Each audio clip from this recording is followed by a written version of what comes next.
have changed here, as now here's a Dragon Lord's Prerogative. That can't be countered, of course, as a dragon has been revealed.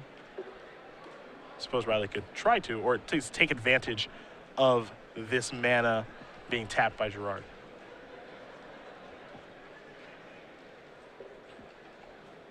So we'll see what does happen. Man, Gerard's shields are pretty low right now. Yeah, Riley has a card like Dig Through Time in his hand right now that he might want to take the opportunity to try to resolve. I think the other thing that's working its way in the equation is how much does he actually want to cast Dig Through Time for mana-wise. He's got a couple of cards in the graveyard. It looks like just 3 and 2 negates and a Tasigur. Yeah, it's an expensive one for sure. His graveyard is not stocked right now. It's possible he just says, I'll just tap 8 mana or 7 because he's leaving Tasigur in the graveyard. That's a Slumgar Scorn. Gerard's going to reveal the Dragon Lord Ojutai. That's on the table that he's revealed for Dragon Lord's Prerogative. And now we're building ourselves a stack right now. There's Slumgar Scorn. So Scorn or Counter Scorn. Dig Through Time is going to resolve. No revealed required there for Riley also, as Gerard had tapped all the way out. Riley's going to take 2 cards. Of those 7, the rest will go on the bottom.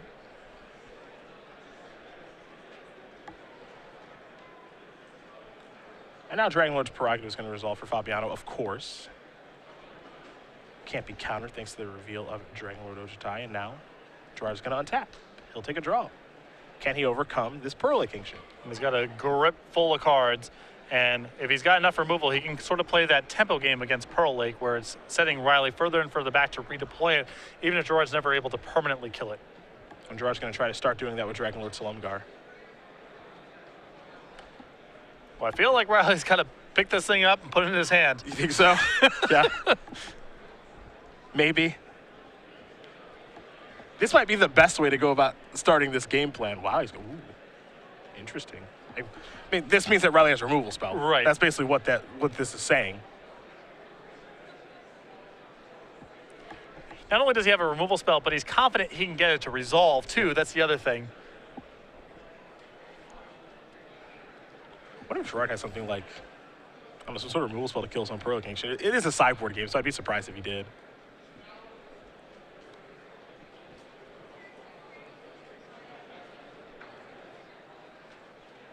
Curious to see how this one plays out now, because Riley to let that one go has to mean either one of two things. He feels like he can't win if he sets himself behind 3 lands, or he's so confident that he can get a removal spell on Dragon Lord Slumgar to resolve that he doesn't need to pick a fight over it. And that's not a thing that you just let happen. That's a decision that you make.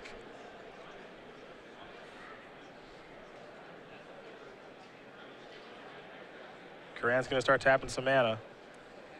Dragon Lord's Prerogative revealing Dragon Lord Ojutai. He gets 4 cards.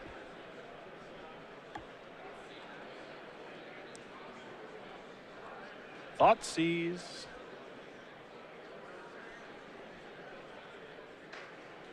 You see Gerard has at least 1 dissolve in his hand. Dragon Lord Ojutai over there as well.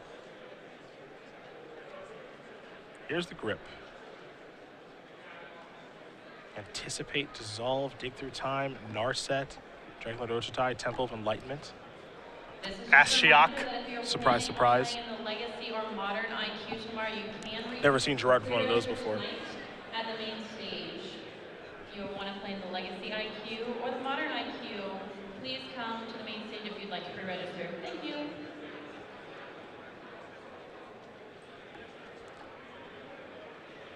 Riley's going to write down the contents before making his selection. All those cards are quite powerful, no doubt.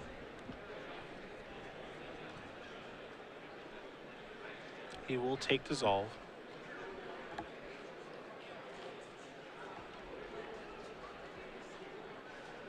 There's an island.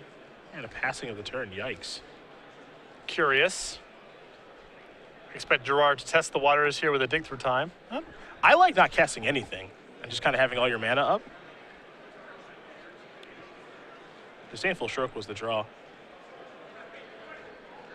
And here's an attack. Just for some reason, I was just really, if I'm Gerard in that situation, I'm just really comfortable just not casting anything. Like if you cast Anticipate, like the shields are down, you're not entirely sure what for, but like the shields are down anyway because you don't have a counter spell. Exactly. So. That if Gerard still had the dissolve in hand, I'm with you. Maybe Gerard just feels like he's just very likely to have to discard the hand size. Gerard going to keep getting aggressive, playing Narset. He liked what he saw on top of the Temple. There's Slumgar scoring. There's a Dragon to reveal. Dragon Lord Ojutai.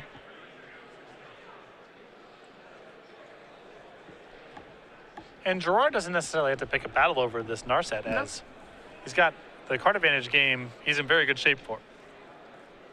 Speaking of which, there's dig through time. Fabiano going to take a look at 7 cards, take 2 with him. See if G-Fabs can find something he likes. I know Gerard likes a dissolve. Hard to pass that up.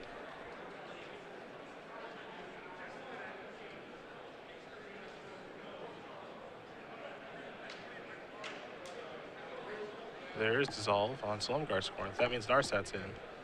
Take a look at the top card from Narset. That's a miss. 7 counters on that thing, though, I think. Okay. I think he hits then. Yeah, he scried with the dissolve and then left on top. Thank you. Yep, that's my fault there. There's a lot going on. Oh, yeah. These stacks are getting pretty built up, to say the least. Here's a dig through time from Riley. Let's see if I can keep up now. Take a look at 7 cards. Well, in this odd way, Gerard has sort of tempoed him out of the game. At least he's spending his mana proactively to be pushing through things, whereas Riley's just been drawing some cards these last couple turns and taking some shots. I think Riley found a winner. Yeah, he found a winner. That counts. Ugin will play. Yeah. Ugin will play. Take it on down.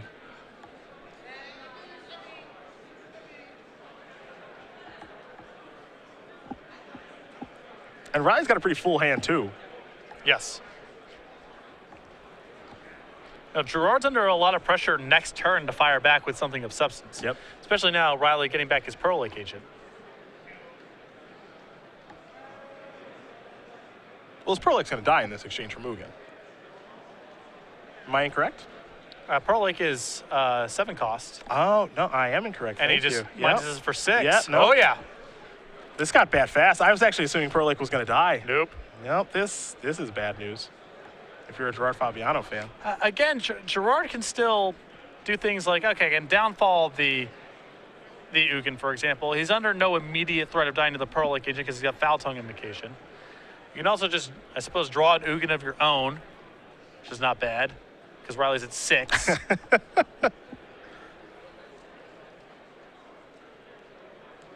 This got complicated. Now, Gerard may be a mana short of doing everything that he wants to do, because I think he would ideally like to play Ugin and do something about the Pearl Lake agent this turn. He's going to use Ugin to take care of the Ugin on the other side of the table. All right. So I suppose he's daring Riley to put together 3 different prowess triggers this turn. Yeah. Slumgar scoring the draw. That's the first time we've had Ugin kill Ugin on camera. That sounds right. Yeah. Would not bet my life on it. Not 100%. Okay. Here comes Pearl Lake. Just trying to keep Ugin in check now. Bunch of mana.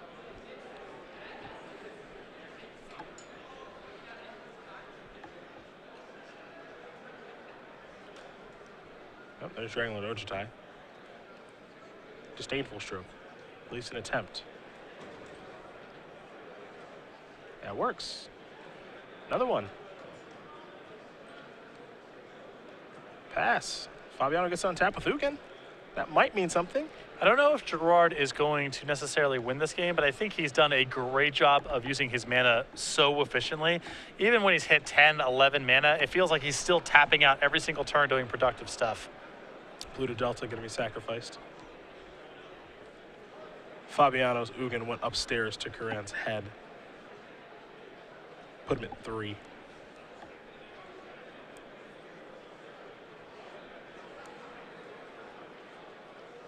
Hero's Downfall in Gerard's hand. Doesn't anticipate. Some dragons over there. There's a lot going on. Let's see how he wants to sequence stuff here.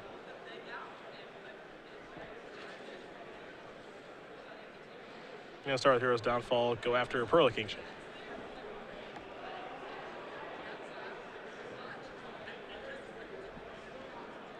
Curran's going to pick up a couple of lands. For him, he wants to pick up lands that matter, too. Well, it's odd because he actually needs to pick up a Dismal Backwater here. Yeah, which he did. Which gets him from 3 to 4, Yep. which means that even if he's unable to kill the Ugin next turn, he's not necessarily dead. Here's Foul Tongue Invocation. Revealing Dragonlord Ojutai. That's a Slumgar Scorn. Does Fabiano have a counter spell back? He's reaching for mana, so it leads me to believe that he does. Okay, it's an Anticipate, so maybe he's looking for one.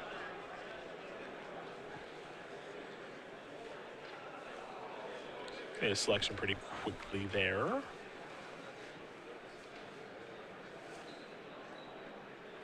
Anticipate resolves. Foul Tongue still on the stack.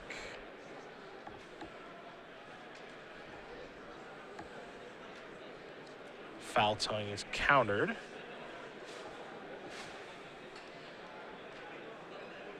Does Fabiano have a healthy follow-up?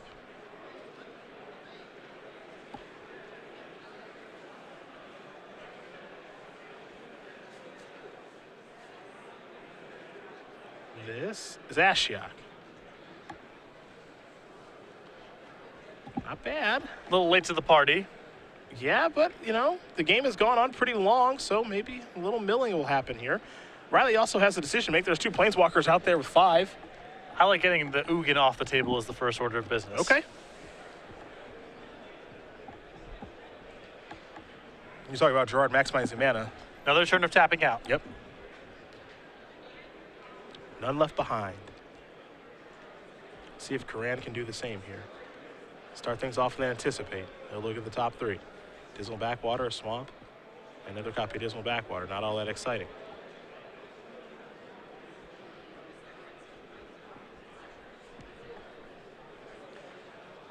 Here's Dismal Backwater. Curran's up to 4 out of Ugin range.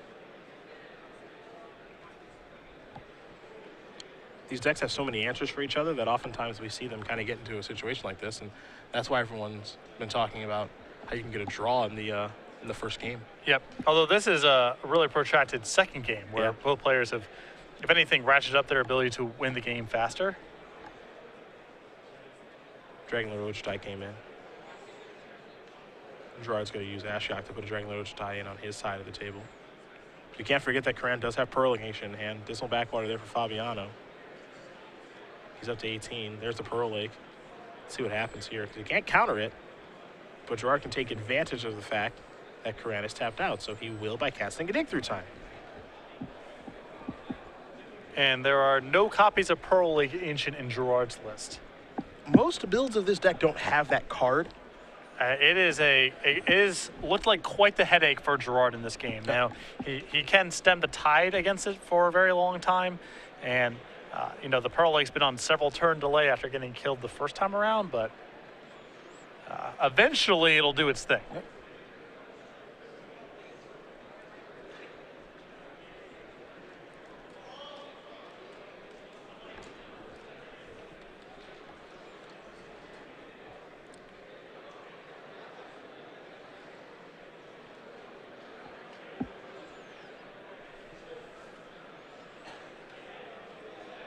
Hero's Downfall. Going after Pearl Lake.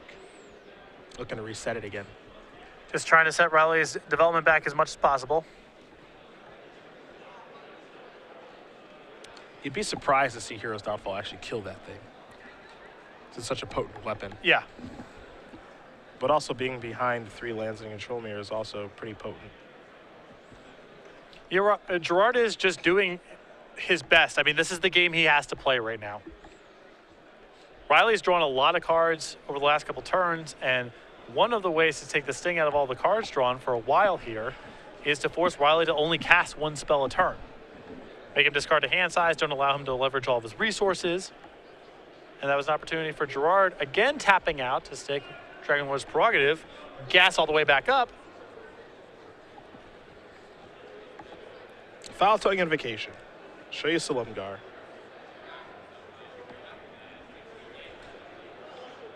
It's Curran's Dragonlord Ojutai, so it's going to go to the graveyard, and now he gets to hit with the one that he has on the battlefield. So in we go. Disdainful Stroke was the card that was added. Not surprising. Riley at this point, he's ahead, and the more and more that he can find counter spells, the more he can cement this. Riley's played a nice game here. He has. And Though I think he just made an error. I believe so. Yep. I think he may have picked up 3 cards there off of a Scry land. Yep. On the heels of having activated Dragon Lord Ojutai. Yeah, he hit with Dragon Lord Ojutai, took the Disdainful Stroke, played a Temple of Deceit. Now he's looking at 3 cards instead of 1. And unfortunately for him, I don't know what the result will be.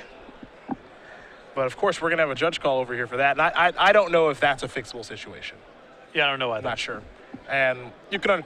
It's funny because we have seen stuff like this happen in Legacy, not in Standard. I'm obviously thinking about Ponder versus Brainstorm versus Preordain, because they're all 1 mana cantrip effects. And so we have seen matches play out where someone plays a Ponder and they think that they're brainstorming, so they draw the 3 cards and add them to their hand. And the rules on that are pretty clear. That's just a game loss. The more and more that you have people pick up their deck or pick up the top card of their deck, the more and more you're going to see situations like this. Yep. Usually, there's only one of those things going on in a format at a particular time. So temples, for example, you're doing the same thing over and over again, so you get into a rhythm with it. With this sort of deck, you have Dig Through Time, you have Dragon Lord Ojutai, you have Anticipate, you have your temples, and there's probably some other smaller examples of this mixed into the deck, and it's just easy when you're trying to move fast, and this is a spot where we're in game 2 right now. He's trying to move Riley's fast. trying to move fast because it looks like a good spot. He doesn't want to pick up a draw, and it's just easy to slip up in those kind of spots. Yeah, without question. And you could tell as soon as it happened, he's just like, crap. Didn't mean to do that, obviously. So, we'll see what the ruling ends up being in this particular situation. We saw the last ruling with the Tasker activation where Riley didn't get the opportunity to do that because he had already passed through Gerard's turn. So that never happened. We joined the game in progress a little bit past that point. I don't want to say way past that, but a little bit past that point. And so we'll see what the ruling is here. It'll be pretty straightforward, I imagine. I don't know if this is game loss territory or not. I'm not familiar enough with this stuff because I do not believe the cards ever entered Riley's hand. They were set aside.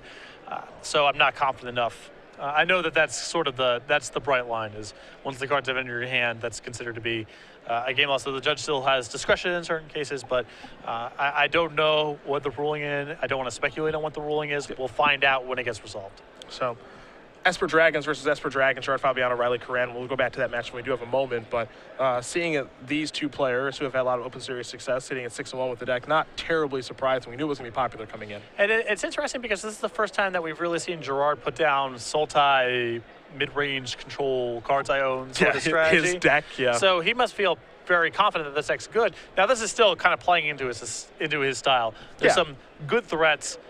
There's card advantage. There's good answer. So this is the Sultai recipe he's been doing now in Standard, Modern, and Legacy for the last couple months, and a better part of the year, in fact. So even though this is different than what he's been playing before, it isn't really appreciably different from an overall strategic sense. The ruling is a warning, a shuffling of the deck, and a moving on. Cards that he scried to the bottom stay on the bottom because Dig Through Time was something that occurred. So fairly easy situation is solved. You saw another end there from Fabiano. And now we do continue play. Rulings are all part of competitive Magic. Unfortunately, these have been simple. Here's a Dragon Lord Ojutai.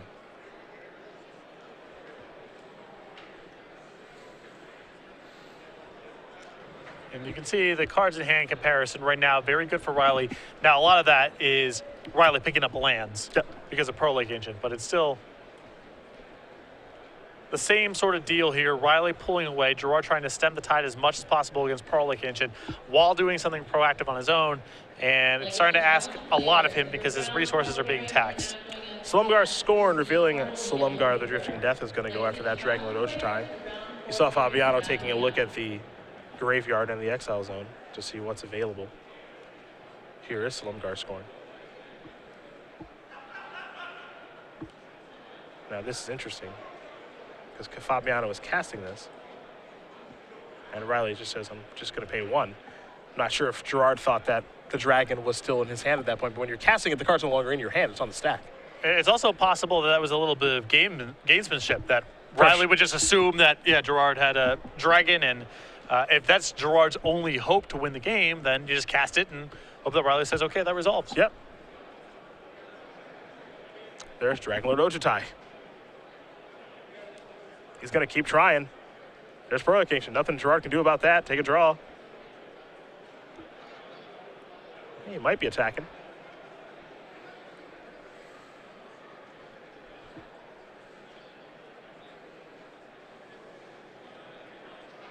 Slumga. That's in there. There's land for the turn. Here comes Prolocation. No blocks. Takes 6. Fabiano's down to 7.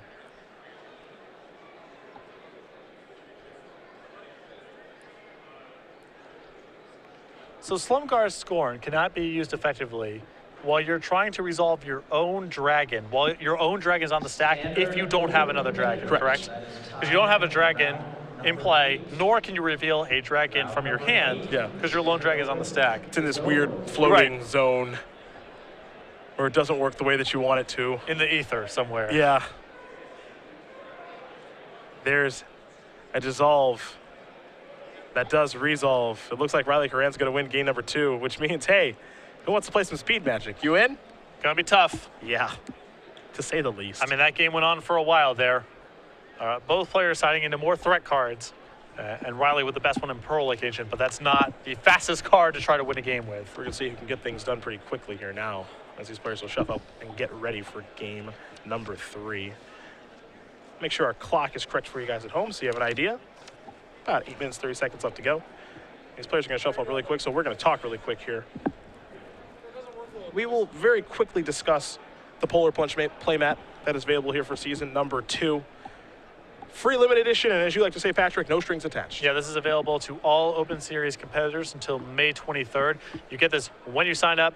No extra charges. Don't have to give us any additional information. Blah, blah, blah. You just get it all the way through the end of season 2. Pretty simple. Simple stuff. It's actually easier than simple because you have to do nothing. That's true. Easier than simple. Look for one for season 3 coming soon, too. No spoilers, but look forward to that. It's game number 3. It's going to be a quick one, so try to keep up at home. Both players are going to start with a couple of lands. A Temple of Deceit there for Fabiano. For Curran, he's got a Dismal Backwater. He's up to 21. Fabiano will play a Temple of Enlightenment. That top card, we'll see where it goes. It's going to go to the bottom. We'll go back Riley's way after this duress. So we'll see that Curran is working with a Haven of the Spirit Dragon. He's got a Hero's Downfall, Pearl-like Ancient, which was instrumental for him winning game number 2. Slumgar Scorn, Dig Through Time, Dissolve, and a Thoughtseize. Dangerous hand for Riley to keep here. Yep. This one can go south real easily. Fabiano's going to take the Thoughtseize, give Riley the rest of his hand back, pass the turn back. Curran will draw a card. There's the Haven of the Spirit Dragon, drew a Foul Tongue Invocation. He'll pass the turn back. Fabiano, he's moving so fast, he's dropping cards. There's a Polluted Delta, he'll pass it back. Curran will draw. Caves of Koilos is a land. That'll work. Still needs double blue. Fabiano with a Narset Transcendent. That's in. This can take over a game very quickly. Elevator goes up. Fabiano wants to make sure he knows what it does. Non-creature, non-land card. Planeswalker will count. That's why he double-checked. Hero's Downfall will take care of that. It's always good to double check because you have some cards like Narset floating around the format, and then you have some cards like the blue Megamorph Stratus Dancer. Yes. That just says instant or sorcery. Yep. So always good to double check. Fabiano's hitting his land drop, so cast and Anticipate. He'll take a look at the top 3 cards. Of course, Gerard just trying to find something proactive to do while Riley is missing land drops. Gerard sacrifices Polluted Delta, get an island, shuffle that deck some. Dropping cards everywhere, trying to move so fast. The last thing that Fabiano wants is a draw here. He'll untap. He will take a draw now. There's the Thoughtseize. Clearing the way for something. You have to imagine his good friend Ashiok. Pearl-like Ancient, Dissolve, Dig Through Time, Slumgar Scorn. Bunch of cards that are double blue. Against an opponent that does not have double blue. Ashiok, yes sir. Exile. Temple of Enlightenment, top card, stays on top, past that turn. Curran, another black source. Whole bunch of black mana now. He's got Nurborg, but Fabiano already had one. Ashiok going up again. Dig Through Time, negate Island. It's up to 7. Fabiano will just pass. Haven of the Spirit Dragon is a land, but This it's is not blue. so punishing. Yep. Dragon Lord Ojutai, do you resolve? Yeah, you do. Foul-Tongue Invitation will take care of that, though, revealing a dragon, of course. Fabiano will gain 4 life. Gerard will untap. He'll take a draw. Leaves another copy of Narset. Elevator going up. Shaheen? Actually, Elevator going to stay where it is. Actually going down. Gerard's got to get his beat on here, you know what I mean? Just, You think so? I mean, thought he might work his way towards the ultimate. I think that at Gerard going for the ultimate here, he risks not being able to win the game in time. Wow, okay. Fair enough. I thought for sure he was going to go towards the ultimate. I mentioned Shaheen Cerrone because I imagine he's pretty happy with Narset being in play. And Riley is having so much difficulty with his lands, he's just going to extend the hand. Gerard Fabiano is going to win this game and match over Riley Curran, 2-1. Fabiano with Esper Dragons, not Sultai cards I own, 7-1. And